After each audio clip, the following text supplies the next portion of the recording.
একটি আয়তক্ষেত্রের দৈর্ঘ্য 15% বাড়লে ও প্রস্থ 15% কমলে ক্ষেত্রফলের শতকরা পরিবর্তন কি হবে? এই অঙ্কটা 2017 সালের যে West Bengal SSC group C যে পরীক্ষাটা এসেছিল, গ্রুপ সি পরীক্ষায় কোশ্চেনটা এসেছিল।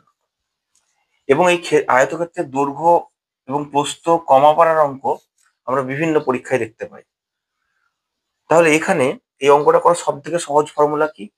বৃদ্ধিকে এক্স আর হ্রাসকে যদি ওয়াই ধরে নিই, তাহলে কি হবে? X plus y plus x y by 100। এটা হচ্ছে ফর্মুলা।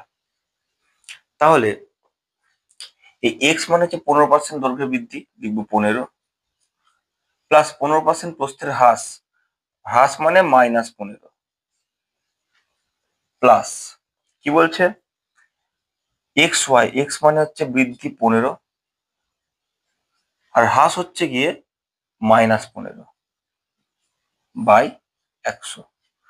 দেখো, +15 -15 ক্যান্সেল হয়ে গেল, 15 15 225, কিন্তু মাইনাসে প্লাসে -225 বাই 100, -225 বাই 100, 9 25 = 225, 8 4 25 = 100।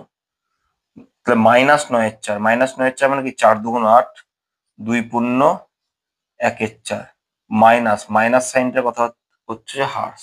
এটা প্লাস হলে এটা কিন্তু বৃদ্ধি হতো, এখানে মাইনাস আছে তাই হ্রাস। তাহলে মাইনাস, সরি এটি হবে না, -2 পূর্ণ 1 4 মানে ডি এর উত্তরটা হবে ঠিক।